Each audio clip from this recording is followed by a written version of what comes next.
আমার হাতে বোতলের ভেতরে থাকা বেলুনটি আমরা কি ফুলাতে পারবো? আসো একটু চেষ্টা করে দেখি।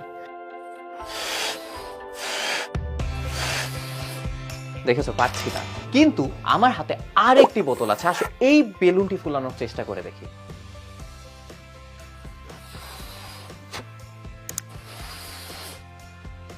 দেখো, আমি পুরাটা ফুলাতে পারিনি, কিন্তু একটু ফুলাতে পেরেছি। কারণ কি, আমার এই দুইটা বোতলের মধ্যে একটিতে ছিদ্র নেই, আরেকটিতে আমি ছিদ্র দেখতে পাচ্ছি।